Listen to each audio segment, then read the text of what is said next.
Refinement and Holly. Um, so, guys, this is going to be an awesome show today because I want to talk about 2023. I actually think it's going to be like the best year ever for a lot of resellers, but for most resellers, I think they're going to end up doing worse. So, I kind of want to talk about what I think. Like, I think a lot of people are going to get left behind, and I'm going to go over why I think that. Okay, so I'm also just going to update you guys a little bit of housekeeping. Next year, I'm planning on just doing one produced video per week, one super video of all the best practices from me running my shop, which I've never done before. It is a lot of work to run a shop. And then talking about how you run the shop is really hard. So if you guys have watched most YouTubers that talk about reselling, they normally cap out at around less than 20 items a day because it's pretty hard to talk about it and do it. Excuse me, but because I have staff this year in 2023, I'm really excited because I want to share like what I'm finding, go over every single item, and I think you guys are finding value in that where I show every single brand and what I think things are going to sell for. So I'm going to spend more time on that. And based on previous videos of me sharing hauls, people have been enjoying what brands I buy and why I pick up those ideas and the mentality. So, very excited for that. So, the reason why I want to talk about people being left behind is because yesterday was crazy to me. I got up at 3 o'clock in the morning. It was 32 degrees, which is freezing for California. And I was thinking, no one is going to be at the flea market today. I went there yesterday at 4 o'clock in the morning and it was packed. There was hundreds of people there. So I found out the next 2 Sundays the flea market is closed. So this is the big one for like this is like the last chance to get inventory for 2022. So I think a lot of people were out there super duper early, and it was miserable. The weather was so bad, but it was so packed. And I also realize now that the January 1st is next year. So people are really trying to get ahead because next year on January 1st, the flea market that I go to, or one of the three I go to, is going to be closed. So people are really stocking up. And I think it's kind of last minute to get Christmas gifts.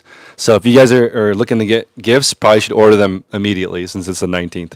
Okay, so a couple things I want to talk about today. I'm going to bring up some best practices from my group. And if you guys have any Q&A, you can ask me on Monday for free. So throw it all in the chat and Holly will ask me the question.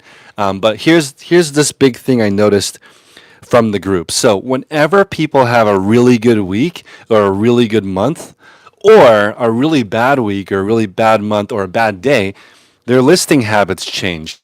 But I was just looking at my schedule this year. I've averaged over 1,000 sales the whole year. So this year I've had COVID.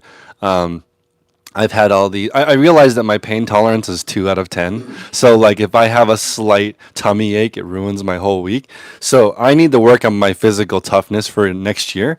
But like even though I don't feel like it, I still go. And I think that a lot of people, if they celebrate and don't work that week, or something goes wrong and they don't work that week, but like this week, I mean this year, a lot of things were up and down for me, and I still got all my work done, including getting gout, which is very strange. And I think that it was related to dehydration.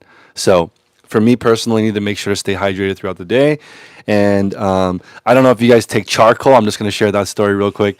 I took charcoal yesterday for the first time all year because my stomach was feeling weird. And then after I went to the bathroom, all my anxiety went away. It was like a fresh horizon. So I think maybe my anxiety was related to gut issues, which I think is normal. A lot of people mention that, but I didn't change up my diet other than adding in a multivitamin and adding 3 elderberry gummies. That was the only change I made diet-wise. And the gummies are tasty. There's 6 grams of sugar, which I think is a lot. But other than that, I think a big thing is probably one thing I want to cover today is placebo effect. And I feel like sometimes you do something and you think that it works, so just keep doing it. And I think it's almost better to be superstitious, like I have to get my listings up before 9 in the morning every day, or else my store doesn't work. I think that's like really good to be superstitious, as odd as that sounds. Placebo effect, I think, works because like you guys. A lot of people recommended I take NyQuil to fall asleep during the anxiety that I had, and I tried it for 3 days, and all 3 days I slept like a baby. And I looked up what NyQuil is, and it's just like antihistamine blocking and Tylenol, and it's like some basic stuff. So like, how could that possibly have that big of an effect on me? So I think that a lot of it is placebo. Like people said that I would sleep better with NyQuil, so I did. But this whole 2023, I want people to stay consistent with their goals and do not fall off. I feel like sometimes people go on vacation and they come back and they're never the same. So we had a person in the group who was crushing it, 30 a day every single day, and then he went camping, and then when he came back, his resale business was over. Never listed again. So I don't know if he had some crazy revelation out there in the woods, but like it ruined his business going on vacation one time, and can't do that, guys. So if you have any questions, let me know, and we're gonna do open Q&A today. And I only have a couple more topics, but are there any questions? Not so far. Okay. People are saying they like magnesium. Yeah, magnesium I think is good. So also magnesium threonate versus magnesium oxide. Magnesium oxide is available everywhere, but apparently that's cheap garbage. And magnesium threonate, that's the good one. A lot of people recommended Andrew Huberman's podcast on sleep, and he's in the Bay Area. He's at Stanford. He talks a lot about all these sleep toolkits, and I want to talk about that for next year. I feel like I really like having a big toolkit of things that you can do to improve your sleep, and I basically switched to decaf. I try to exercise aggressively at least once a day, and a lot of people recommended really good hit workouts on YouTube, which is great. You can just do it at home for free. So that was a good addition. Um, Last Thursday, I walked 5 miles just to clear my head. That really helped too. So I feel like having a giant toolkit makes me feel a lot better, and I feel like the anxiety is gone. So it took 3 weeks for me to get it out of my system. Maybe it literally was gut issues, but feeling good. And There is a question from Bozo Toys. Bozo Toys. If I'm trying to create a clothing eBay store with used goods and find random sporting goods, appliances, etc., should I put that in my clothing store or have a side eBay store? Yeah, always have one store. Don't separate it because running multiple stores is very complicated. It's already very difficult to run one store. So you guys remember last year I ran two stores, a big store with 28,000 items and then a little mini store with 1,000 items. And it was so hard switching back and forth. So I recommend you spend 99% in your lane. But if you pick up other stuff, just go for it. Like, I occasionally sell shoes. I occasionally sell random things. But if you added up all for the entire course of the year, it's still only 1% of the items that I sell. So stay in your lane mainly. And then this is how I consider it. Let's just say clothing is your full-time job. And then like you pick up a couple random items. That's like your seasonal work. Like maybe you help install Christmas lights in December every year. That's just extra side income. And that's how I would look at it. Your full-time job is your main category. Your part-time side hustle is whatever random stuff you find. Just throw it in the same store. It won't have a negative effect on you. Nicole has a question. What are your thoughts on balance? Do you think perhaps promoting burnout like this is why you keep getting sick? No, I think that I think I keep getting sick because of my daughter's childcare. Like I think people like there's 19 kids that are there and they're constantly traveling, and I noticed that the caretaker is never sick even though everyone is always sick. So like you can go to the childcare that we go to, you can go as long as you don't have a fever. So I would say 50% of the kids are always sick and gross, and stuff is like coming out of their nose, and there's all these different colors on their face, and they look pretty nasty. And I have been washing my hands way more, taking better care of myself this year. But it's like these nasty children are just giving me all these things. But hopefully my immune system improves each time, and I'll be superhuman because I'm having another baby in April. So like I just gotta just improve myself physically. But here's the thing. I drew a lot of inspiration from Rob Dyrdek. If you guys know him, he's a host of Ridiculousness on MTV. So I saw him lay out his life, and I don't do this enough. I don't lay out what I want to do by the end of my life. So he spends 7 hours a day with his family, and trust me, that is not easy. 7 hours a day with your family is a lot. Most people don't spend that much time with focused time with their family per week. He does it every day. 7 hours of work, 7 hours of family, 3 hours of self-care, and the rest sleep. That's his whole day. And he's been doing it for a long time, and his goal is to become a billionaire in the next 7 years while maintaining his family stuff. And I find this shocking to me. I have more views per month than him. Like he has an amazing YouTube channel where he goes over his thoughts and how he organizes his life, and he's mega rich, but no one really listens to him because he's not trying to go viral on YouTube. He's just posting stuff he finds useful. And he has this episode on being ultra present. This one is huge. Like he's like, when I'm with my family, I notice everything. What my wife's wearing, what my kids are wearing, what they eat, the smells, the scenery. I'm ultra present. And that's why I have a really good family life. That's why I'm good at business, because I notice every single penny. I notice every single employee. I notice every single scene change. So this guy is a beast. He makes 250 episodes a year of TV. Guys, that is a lot. Okay, we're talking thousands of employees. Also, he's a venture capitalist, so he has like 50 different companies he's investing in, and his goal is to sell 50 different companies, and that will equal $1 billion. And it's the Rob Dyrdek machine. He's a really cool guy. I like that concept of being ultra present, and maybe it's a California thing, and some people think it's frou-frou, but like you can have it all. He has a great family, great business life, good balance, and 3 hours of self-care a day and 8 hours of sleep. Does that add up right? Yeah. That's about right. 7, 7, 2 to 3, 8. That's like his life.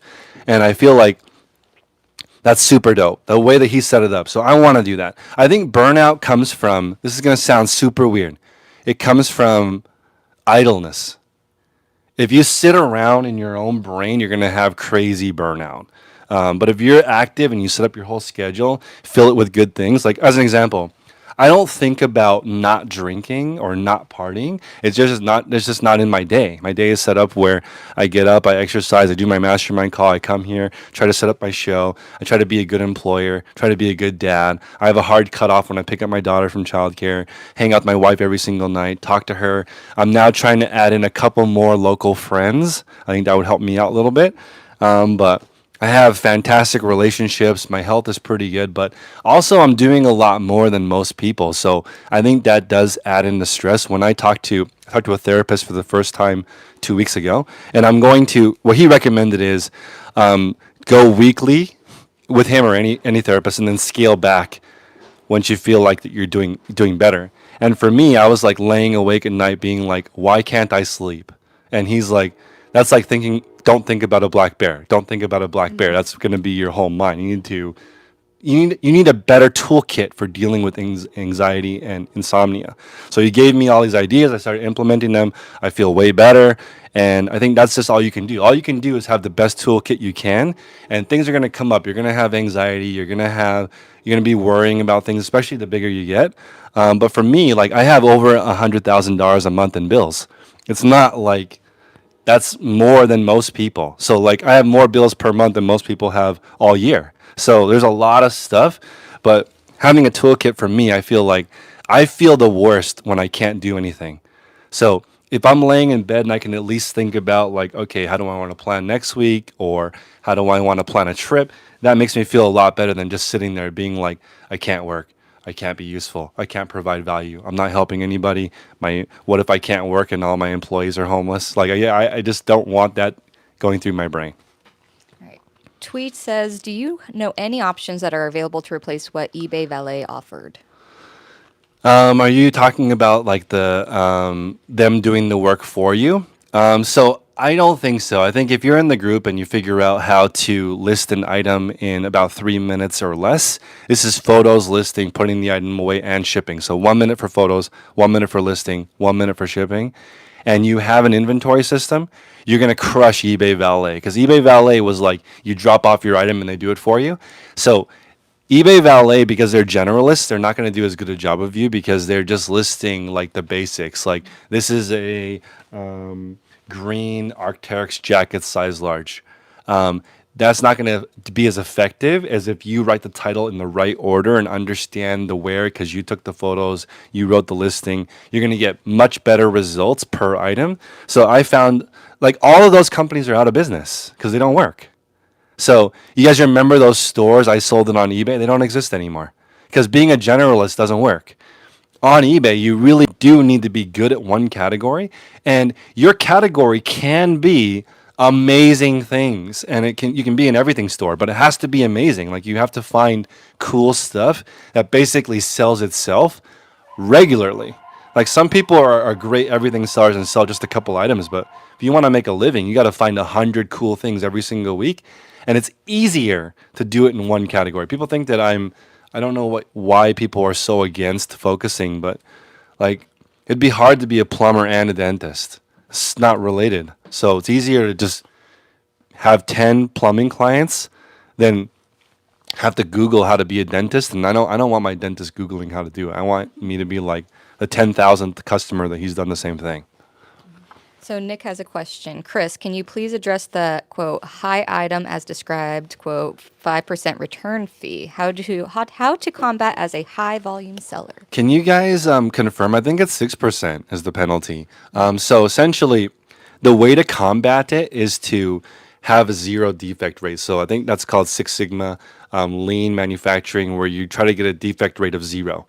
So that means your personal defect rate has to be zero too. Like I'm not as hardcore as Tech and Sports, but if he's at Taco Bell and he drops the hot sauce, he's like, my personal defect rate, man, is way too high. I gotta clean this up. So like defect rates multiply really big when you let anybody else touch your system.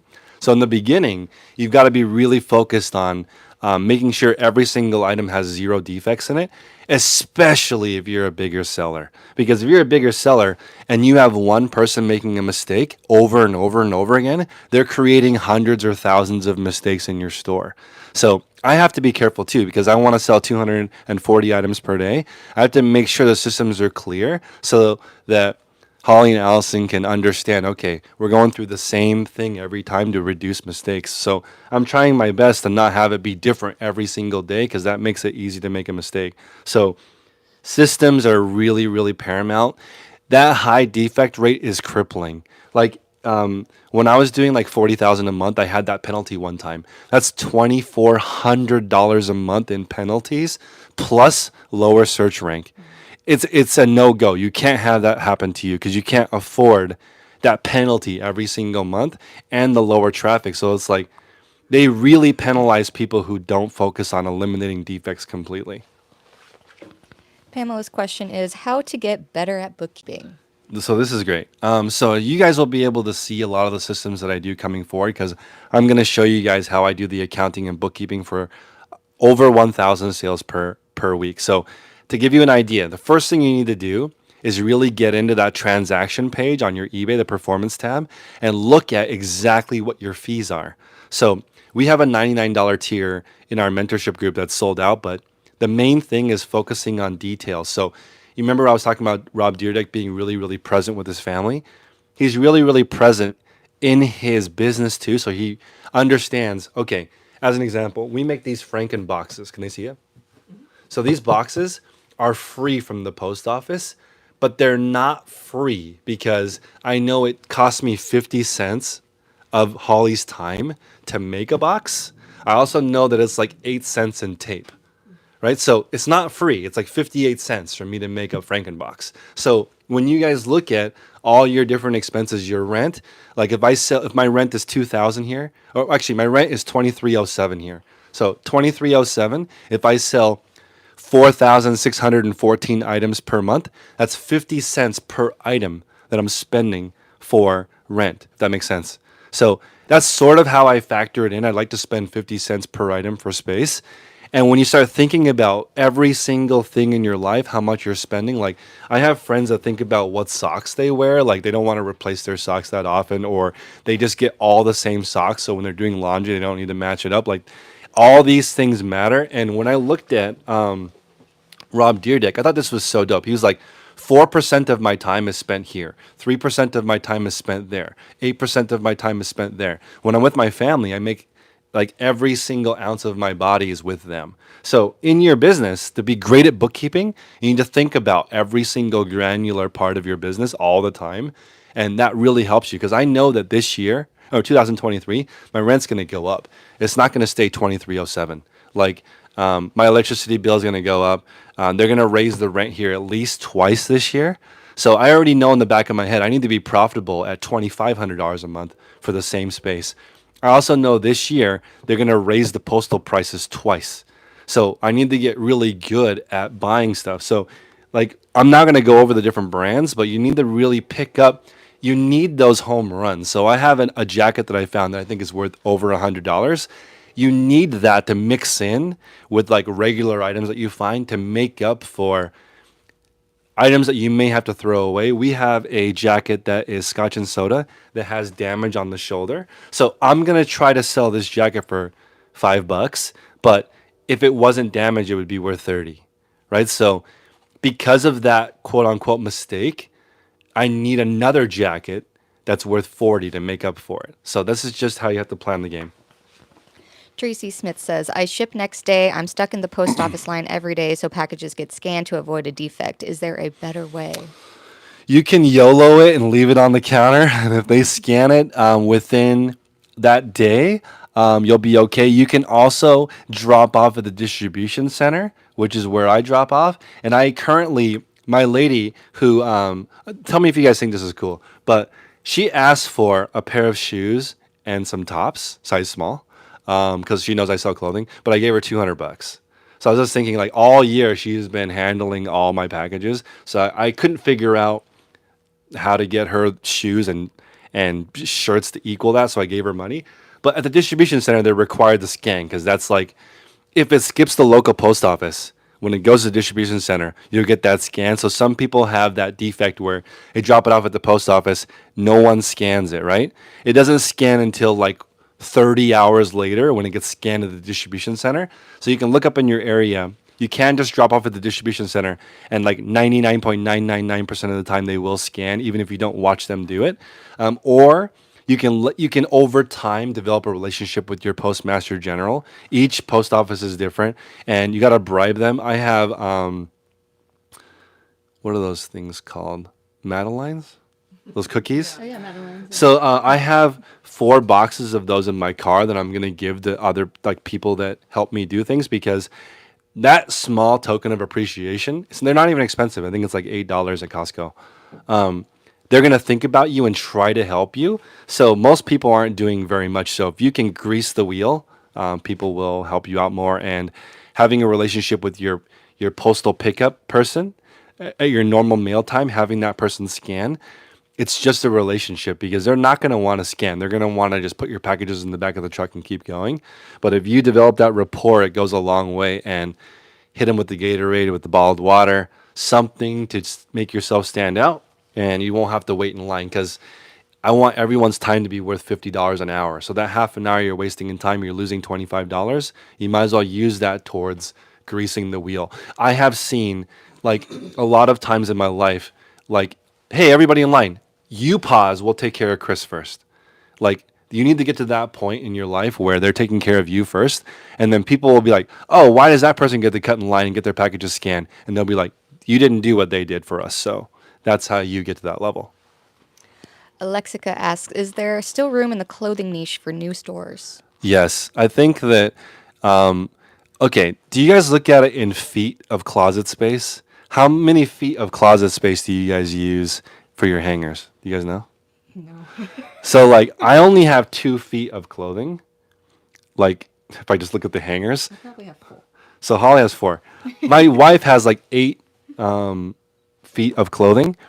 My brother has like 16 feet of clothing, and his wife only has like 4. So it's interesting he has more. But most people, the most things they own is clothing.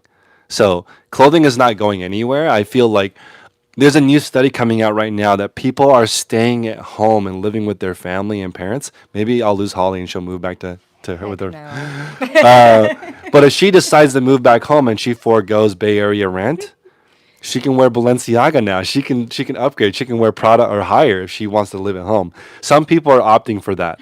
I'm So always telling my roommates how, like, you are so lucky if you have a family that you can live with, because Yeah. there's, like, no way that I could live with my mom. But Yeah. lucky if you can, Yeah. like, and save money, especially in the Bay. yeah, that's what I mean. But there's a new thing right now, and I see it. Like I know people who live with their parents and they have a nice car, and I'm like, that's not like imagine you're trying to get a date and you have a nice car, but then you go back to your parents' place. It's not. It's kind of a disconnect, right? It's kind of like when I go on an airplane and someone has a $3,000 purse, but they fly coach. You can't like you're not rich. Like I get trying to look that way, but like I know my place. Like I belong in coach. I'm not first class. So like it's different when you're trying to be like it's just so interesting right now because the good stuff will never run out. If you find a used North Face jacket, there's always going to be somebody who wants that and doesn't want to pay $200 for a normal new one. So Jennifer Murray has a question. What Yep. is a good schedule for someone who sells and has a family and works a 9 to 5? Would you suggest listing every day? Okay, you guys ready? So I'm gonna model this after somebody in our group. So they wake up before all the kids wake up. They do 15 listings, photos, listing, shipping, right? Then the kids wake up. So all the kids stuff, which is about I think around 40 minutes in the morning to get kids ready. This is like lunches, backpack, make sure they're dressed, confirming that they eat. Because somebody just messaged me saying that they got in trouble. Their principal's like, you can't just put food out. You have to make sure your kids eat it because their kids were hungry and like being disruptive. So at least 40 minutes in the morning getting the kids ready. Go to work. I recommend turning your car into Automobile University and trying to learn something along the way. Go to work. This person does thrifting at lunchtime, so they go out and they try to find 105 items a week during their lunch period, right? And they come home, spend time with their family, unwind. Throughout the day, they're checking their phone or their computer and doing the customer service a few times. But all of the work is done before everybody wakes up in the morning. So this person does 105 items per week at $20 profit or more. So they're making $100,000 before their family wakes up, and they're making 140,000 at work from 9 to 5. So this person is doing like about $250,000 a year in revenue, and all done before 7 o'clock in the morning. That's what I would recommend. And most people who crush reselling have kids and a job. It's usually because it requires so much discipline and time management that if your schedule's already set, like childcare, family, and if you don't want to get a divorce, got to make sure you spend time with your family and actually do things. So I think if you have things to look forward to, like Disneyland in 2 weeks, or we just went to the Oakland Zoo for the first time. That's awesome. That's like, have you been? Yeah, it's great. Yeah, I love the zoo. it's top 10 things to do, even as an adult with no Have kids. you been to the San Francisco Zoo? It's Is it- even better. Oh Yeah. man. Okay, so I got to go to the SF Yeah, Zoo. So That's where you need to go. the gondola and okay, so this is wild to me. I was looking at the math behind the annual subscription because you can pay $140 for the annual Oakland Zoo with kids, and I'm like, this is the best. It's like I like the paid version of everything. Going to the local park is not as good as the zoo. Zoo costs money. Everything is way better. So I was looking. There are so many people who've donated millions of dollars to the zoo. Because like if you add up all the donation, I'm sorry, all of the admission, it's only $6 million a year for all of the admission combined. And there's like 100 people who wrote a $10 million check or more. Like one person more than tens of thousands of people who go to the zoo. They're like me. I'm just paying for like window cleaning on one of the things. But like some family is like new parking lot, new thing for the pandas. It's like enormous donations. So it kind of inspired me because I'm like, the number of people on that list that did anonymous blew my mind. Just like $10 million, I don't even need credit. Build a new parking lot for employees so it's easier for them to take care of the animals. Maybe the koala bears need a vegan eucalyptus. I don't know. Like there's just people writing these massive checks. So I was like, I'm so grateful for all these rich people that helped me enjoy the zoo. Maybe the zoo wouldn't be here without that. So anyway, just as a family, I feel like you just gotta be really dialed in and kill it. And like, I think that the biggest thing you can do is working parents really help because your kids kind of mimic what you do, not what you say. So like if you're active and you're doing the best you can, I think your kids learn that. Like now I realize that even though I complained about my parents a lot, I feel like they did the best they could. I mean, maybe you don't appreciate that as you're growing up. And now, as a parent myself, I feel like most parents are doing the best they can, but sometimes the best you can do is not good enough. So, as an example, I work a lot less now than I used to. And I remember I used to be in the car business. December was insane. I used to work at Lexus. It was called December to Remember. And like half the people buy their car in December. So that month I was like super stressed out. It was a lot of work. And that's where you make a big chunk of your money. And then my wife said, oh, girlfriend at the time, she said, hey, just because you have to work a lot in December doesn't mean that it's okay. You need to understand the hit it takes to your family when you do that, right? So you need to really understand if you want to prepare. Like that's normal. Some people like they make all their money in 3 months, and those 3 months they have to sacrifice their family. You just need to understand that so that with the rest of the year you're making up for it, or you understand when you're with your family during that critical time, you savor it because it's never that easy where like unless you're an entrepreneur and you control your entire schedule, it's never really like that because right now it's crazy busy. There's so many people buying stuff for Christmas. So like this is crunch time for us. Next week after Christmas, also crunch time. People are home. A lot of people have the week off, Christmas through New Year's, and they're at home with their families. They're online more. It's crunch time for us. From now till April is the busy time for resellers. So May A asks, how is your stress level? Since you mentioned stomach issues, stress plays a huge role. It suppresses the immune system to include anxiety and restlessness. I think it's good. So I think that a lot of my anxiety comes from okay, I think Hannah F in the group nailed it for me.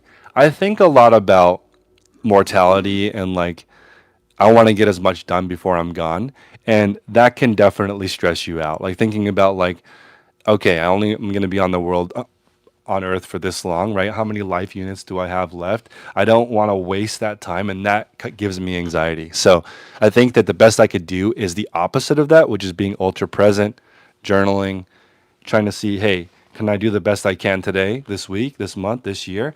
That's going to make me feel better than my life is ending 1 second at a time. I want to try to get as much out of this. So my stress is definitely related to productivity. I want to get as much done as I can and really be present. Like my daughter just grew out of the no phase. She was like no no no no, and now she's like she's better at like expressing herself. So I saw like this class called Little People, Big Emotions or something.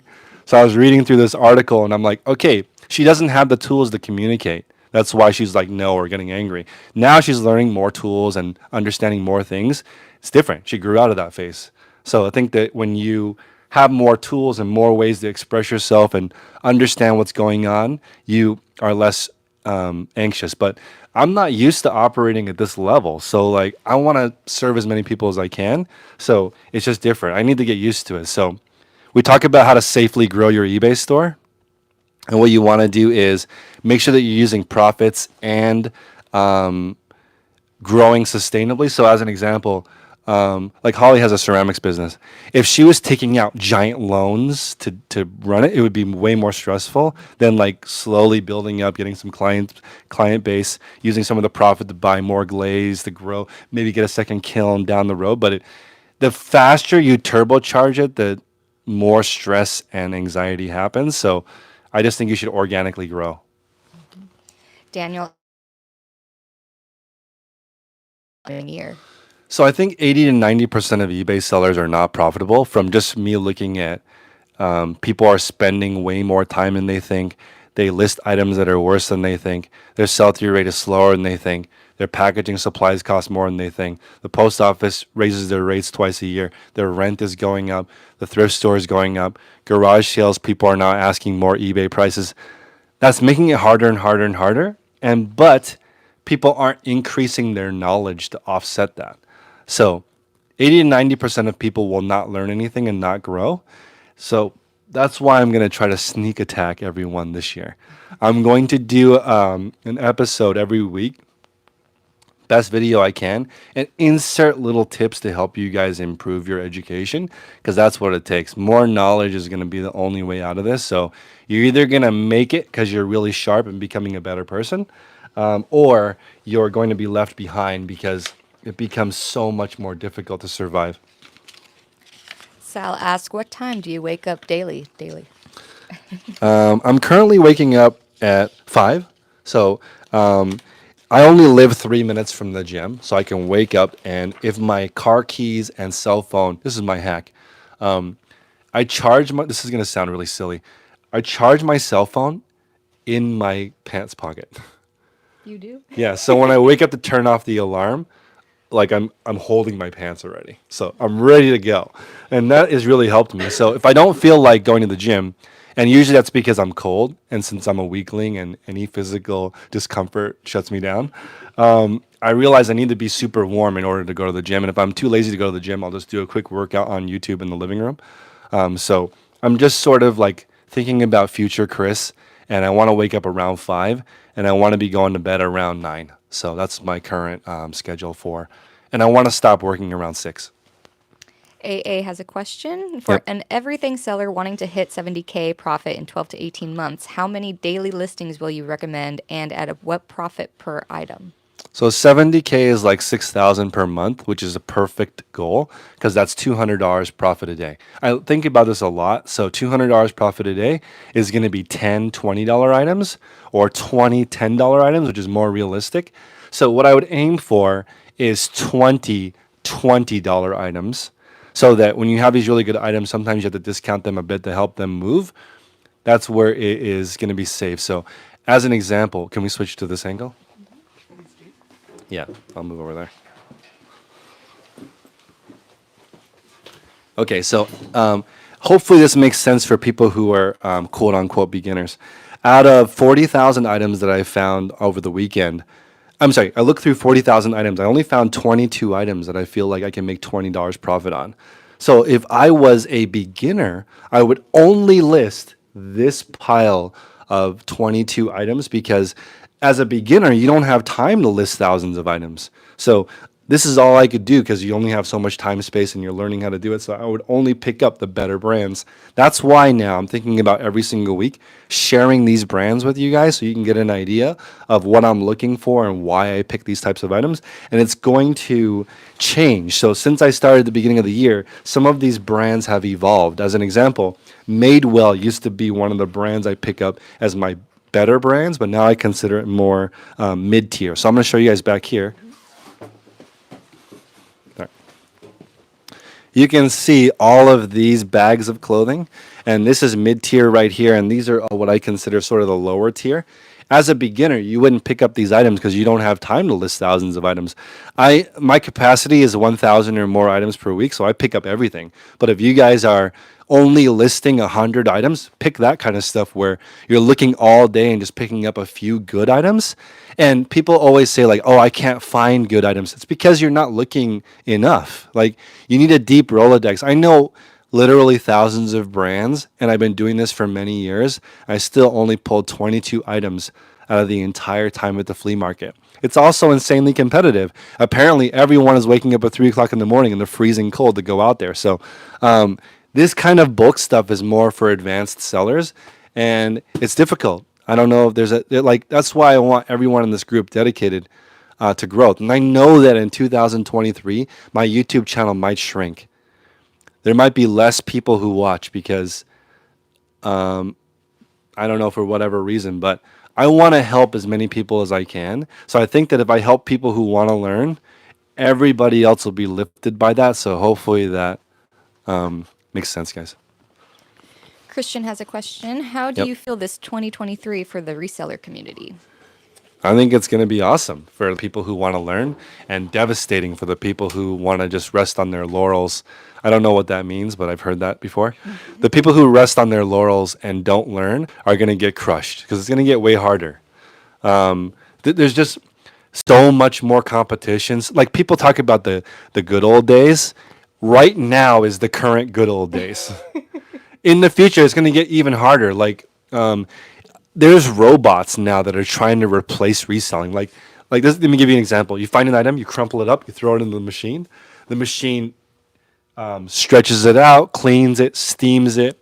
The image identifier figures out what it is. It's going to grade it. It's going to let the customer know, okay, do you want to jump in the VR simulator and see how these pants fit? Right? Amazon is doing this try it before you buy it system, where you get the pants first, try them on, then you pay. That's going to be the future. So right now is the good old days. We can still make money listing stuff, but we're going to get replaced by robots that can do it. It's not that hard. This is how not hard reselling is. You don't need a degree. Anybody can do it. You can start your own shop now. A lot of people don't even pay for listings. They use only the free eBay listings. So zero cost to start. There's so many rich people in the United States that were making money selling their garbage. And I know people don't like the term trash elf, but that's what we are. We're trash elves. We just go around finding stuff that people throw away and we resell. That's how rich our country is. Mine Google says, do you still sell on eBay or are you still blocked? Still blocked. So right now, I am ready to reach out to higher level people at eBay. So I haven't circumvented anything. I feel like I'm an extremely valuable asset to the community. So I will be reaching higher and higher and higher into the eBay organization, trying to get approval from the top. I feel like there's some people at the bottom that are maybe cock blocking me from getting back onto the platform, but I feel like it's a no-brainer. Like I didn't do anything illegal. I don't have any policy violations. They should let me back on the platform. And like at this stage, I have so many more connections with suppliers. Like my eBay store would be way better. So that being said, I just cleared out my garage over the weekend, so I have a perfect little space for a Poshmark closet, or I could park my car in my garage. But I don't know, if you guys are sellers right now, is your garage full of junk or your inventory, or do you actually park your car in it? Gabriella's question is, what's the best way to revamp a stale listing? The best way to revamp a stale listing is to go back and look at all the different listing components: title, photos, item specifics, price, return policy, shipping, and see if any of those can be improved. If they can't be, I would heavily discount the price if you wanted to move. And Sally in the group this morning actually said that she's been doing aggressive sales for just like a day or two. And I actually tried this when I was first experimenting with discounts, because I used to be like super greedy. I'm like, I just want what it's worth. I will not give you a deal. It's worth 20, I want 20, right? Or it's worth 20, I'll take 18. Now though, when I tried this temporary discount, like, okay, for this weekend, I'm gonna do 30% off. Everything $13 and over, deal. When that started working, I was like, okay, never mind. 13's fine. I don't need 20 anymore. I don't need 18 anymore. 13 is fine. I can replace this with another rich person's donation. Not worried about it. On super expensive stuff that's harder to replace, that's harder. But stuff that you can replace all day, every day, just get rid of it. Dace asks, Chris, where do you buy the number stickers that you use for your items, or did you write them yourselves? Thanks and enjoy the holidays. Thank you. Merry Christmas and Happy Hanukkah to everyone. I buy them on Amazon. So I'm thinking, yeah, I like my number system. They rarely fall off, right? What do you think? Yeah, they don't fall. They I don't. mean, it depends on the fabric, but for the most part. For the most part, they don't fall off. So I'm just buying them on Amazon. I was making my own using Avery.com, the label maker's free software. But when I look at my time being worth $50 an hour, it ended up just being faster to buy the labels. Boyle asks, how do you stay warm in your storage lockers in the winter? I have no electricity, use a portable battery for some lights, and a butane personal heater. Any advice? Yo, it's cold AF. It's cold. It's cold. For some reason, it's 40 degrees in the Bay Area, which I feel like is not normal. No. I mean, like, More normal in the valley, but in the Bay, it's usually like 50 is about may, it. maybe sell clothing so you can pick up on thrift finds. Like Like what I do. Holly found some jackets here. But I don't know. It's cold. So like I also pay for electricity here and the bill has gone up obviously. So I don't know. But I will say that it's easier to deal with cold than hot. Like it does when did you start here? In October. Was it hot? It was a little, I mean, yeah, because we get like, those late summer heat. But it wasn't like, yeah. Where it was like 100 something. Yeah. We had a couple of heat waves, but I feel like I can't remember if those were worse than cold. I don't like cold though. I mean, I adjusted the hours of Allison because she was working until 8 p.m. and it was way too cold at 8 p.m. Yeah. So now hopefully she'll stop at 6:30 and come in earlier. But it's kind of hard because on Whatnot there's more people at night. So it's like I kind of want to schedule late at night, but it's also freezing. Maui says, Aloha. My carrier doesn't always come every weekday, and I'm getting a low score because of it. I called eBay and they can't do anything, apparently. Yeah, your problems are not their problems. So that's like emailing eBay and telling them that your cat is high maintenance. Like there's nothing they can do about that. So what you're going to have to do is either extend your handling time, so do 2 or 3 days instead of 1 day. And on the days that your post office carrier doesn't come, you have to go. Unfortunately, like I still go to the post office because it's a pain to like rely on the post office. If you have that scheduled post office time, they still don't come right when you schedule it. They come whenever they can. So it's difficult. That's one of the reasons why I picked this location because it's right next to the distribution center. So I commute a little bit farther so I can drop off at the distribution center. But it depends on where you live. And unfortunately, there's nothing eBay that can do about that because it's out of their control. Like you have to get your packages scanned. It's on you. Love Thug says, still don't have a store yet, even after 30,000 in gross sales this year. Still don't know if it will be worth the headache. I run a pretty lean operation, but I want to progress. Any thoughts? I think that I mean it's just like a good beginner way to start. Anything under $80,000 a net a year net, like so if you're under $200,000 a year, like that's really small. Like really small if you're doing less than 200,000 a year. So anything works. Under 200,000, anything works. Like you could be like, I only list on Saturday. I only list on Thursday. I only list on Wednesday. I only list when I'm wearing pajamas, and that's only 2 hours per day. I don't use any premium tools. But if you're doing like enough volume to support yourself and a family with savings, only certain things work. Like figuring out what subscription works for you. I would recommend for you like at least a basic store because you have more tools to run promotions, marketing, and it's easier to look at your dashboard when you have more metrics and more information and more ability to offer a discount for aged inventory. But when you're small, it doesn't matter. That's why like people always say, I don't have to do what you do and I'm fine. I would not be fine making that amount of money for my bills. Like it depends on what level you are at. If you're making less than $200,000 a year gross, pretty much every single system works as long as you're consistent. But once you start getting above that, only certain systems work. Like we do chronological numbering, so 1 through 100, and 100 is the oldest and 1 is the newest. That allows us to find items if they're out of order. If we used random alphanumeric, which is what I used to do, like A2, B2, C2, and it was based on location, you can't find an item if it's out of order. So chronological systems are what larger operations do. Scheduled hours for contractors or employees are what you do when you get bigger because it's difficult to get a lot of volume done and you need systems. So I just got an email from somebody today. They've never paid for an eBay listing. They only use the free listings, but they only do like 50,000 a year gross. Then that's not enough to support a family. $50,000 a year gross. If you're killing it, it's like $25,000 or $30,000 profit. That's $2,500 a month. That's that's pretty bare bones. That's actually I think that's considered poverty in the U.S. Like you need to make $35,000 a year to not be considered below the line. I don't know. The state. It also depends on the state. Yes. Yeah. Jersey Picker asks, will reselling become oversaturated in the coming future? I don't think so, but I think that every single category becomes oversaturated. There's always a market for pre-owned stuff because people always want to live above their lifestyle.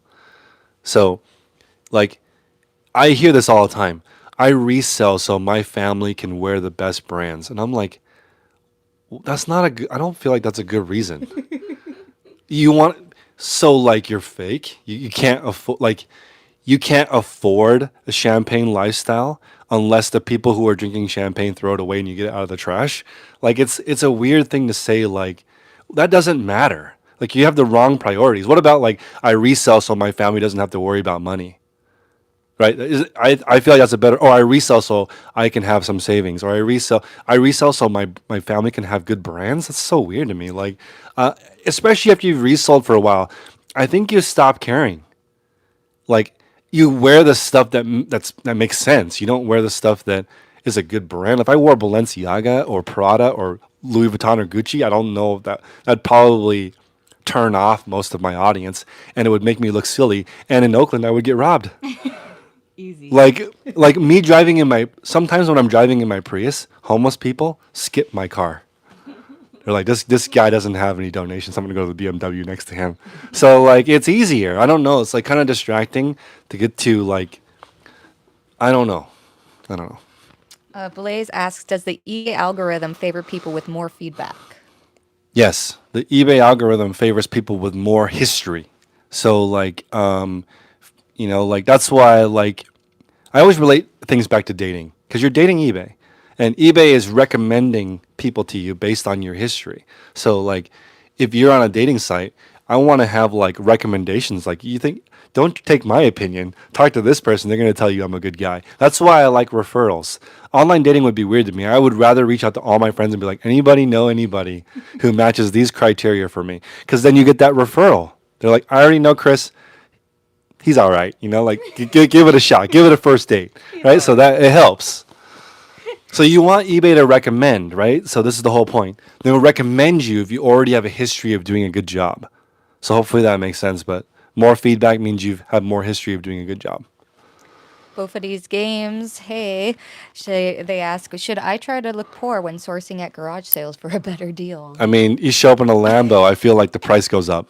It's like you know, I think the president, it costs $300 for a basic haircut because he's the president. So like the president's not going the great clips. So it just depends. Like if you show up in a fancy car, head to toe off-white Yeezys, I feel like they're going to be like $40 for this umbrella. Cuz like you got it. So I don't think you should dress homeless either. Like be professional. I would say like any dad outfit or mom outfit is very unassuming, right? The more form fitting, the more you look like you've got cash, because that's just my opinion. But what do you guys do? Do you guys dress up? Do you wear a suit and tie? Is it Sunday best for garage sales? I feel like that's not appropriate. You want to just look like you're going to a barbecue. I feel like that's like a normal. You're gonna get like like you kind of dress up for the barbecue. Like at least you don't have stains on your shirt. I don't know. Deanna asks, I am a vendor jewelry seller. I Yep. want to sell on eBay. How do I get my feet wet on eBay on the platform? So start with stuff around the house that you're more of an expert on. Would you say Etsy? eBay. eBay. Wait, where is she coming from though?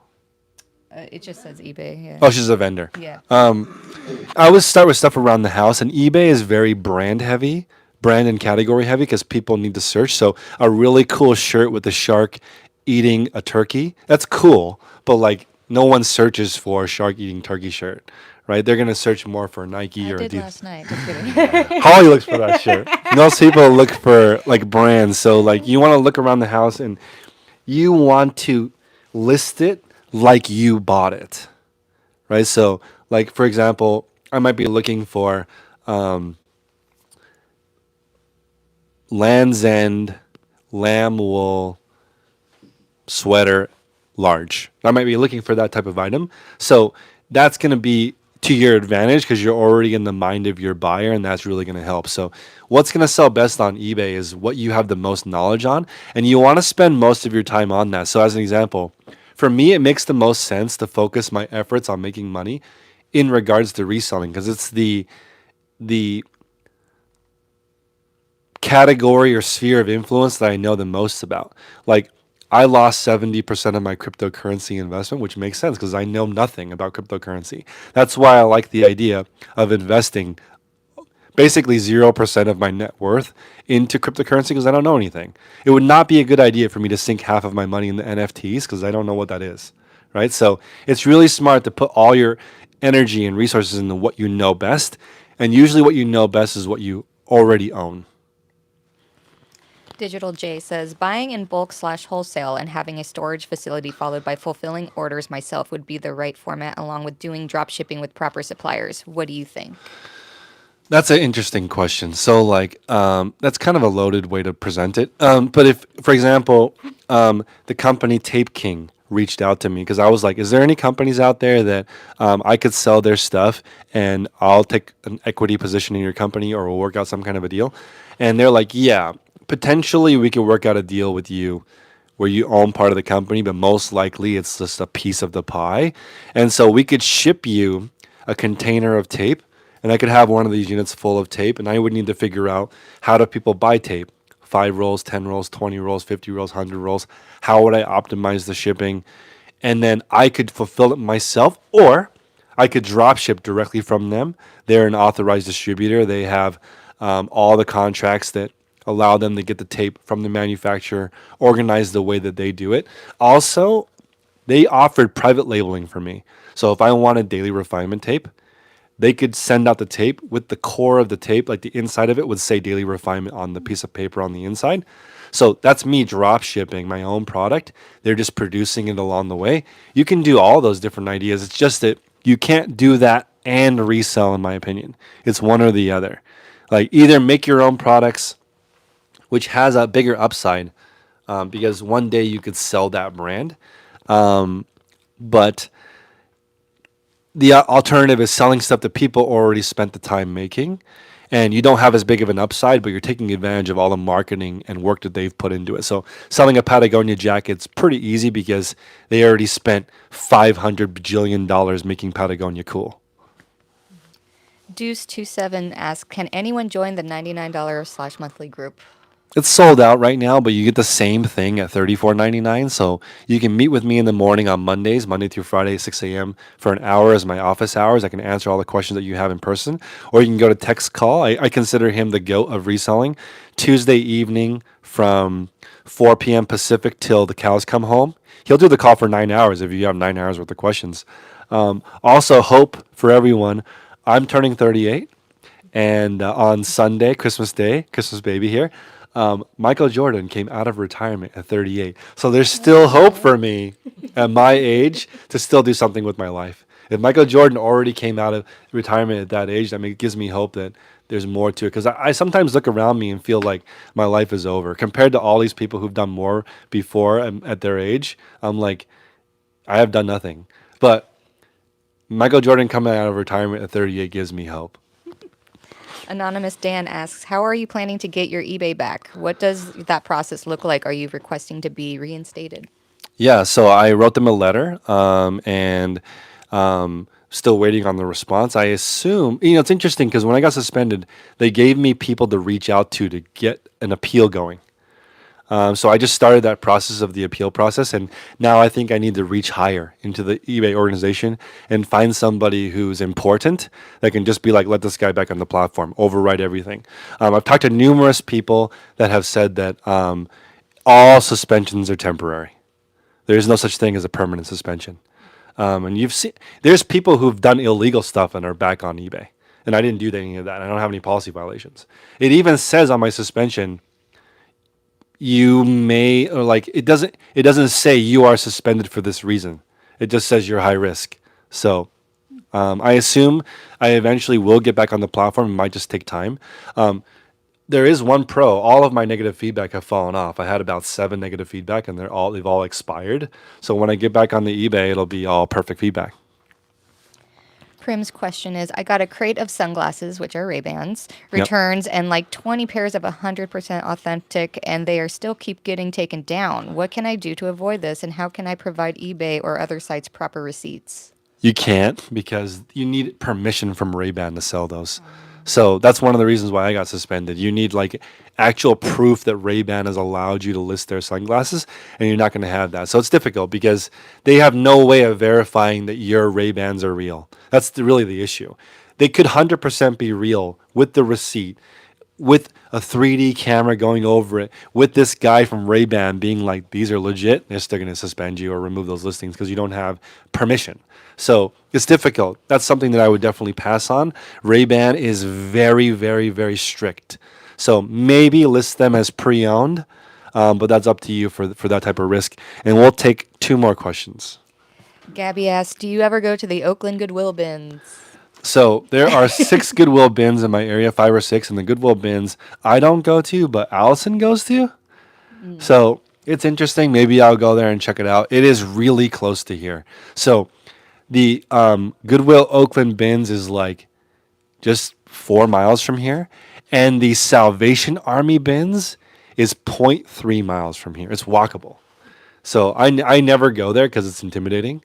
And I think that I'm not a big enough reseller to do that. I mean, to be honest, buying from the directly from them is the volume is so insane that like I'm not ready for a truckload of stuff. That's so much stuff. Like I can barely process 1,000 items. A truckload is about 40,000 items, guys. That's 40 times my volume. That's batting way above my weight. Like I'm not ready for that. Digital J asks, when are you selling clothing brands? How do you verify a product is authentic? When reselling brands, are you not at risk of not knowing the source? Yeah, definitely. That's why I sell pre-owned items. Retailing items is a lot more risky when you're selling brand new items because you can't offer the warranty. It's gray market. Pre-owned items, like since none of them qualify for warranty, like it's not as risky as long as you understand your particular brand. And that's why in our group we have a list of Vero brands that you can go and check and see if the verified owners are really strict with like do not list our items. Like Otterbox or Velcro, they will come after you because they really protect their intellectual property. But like Orvis, they're not coming after you. Like they sell their stuff at Costco for $12. They're not coming after you for selling it for $4. So it just depends on the brand. There's low, medium, and high risk, and then there's also don't touch. And even companies like the Real Real are being sued to the moon for listing Chanel as authentic because Chanel's like, we don't care who you have on staff. Only we can tell you if it's authentic or not. You can't just say it's authentic. No, you can't. We can say it's authentic. You cannot. And they're being sued and they're losing. And they're still going through that process of being destroyed by Chanel for doing that. So it's very difficult. Reselling, it's best to stay in the common items, the high end of the common item. So you want to sell the best J. Crew item, the best Nike item, the best Reebok item, the best Adidas item, the best Under Armour. Companies that don't come after you, the best of the best on those brands is where you want to stay. But we are going to call it. I'm going to jump on the Whatnot, and we're going to run 140-ish items today. And we're going to go over what's sold and for what price. So I encourage you guys to join Whatnot. My code is in the description. You get $15 off your first purchase if you sign up through me. Make sure that you actually buy something and use that credit. And you can use that credit to buy something that you resell or learn about the different platforms. And appreciate you guys. What do you guys think of Holly being on camera? Good, So right? appreciate you guys, and we'll see you next week.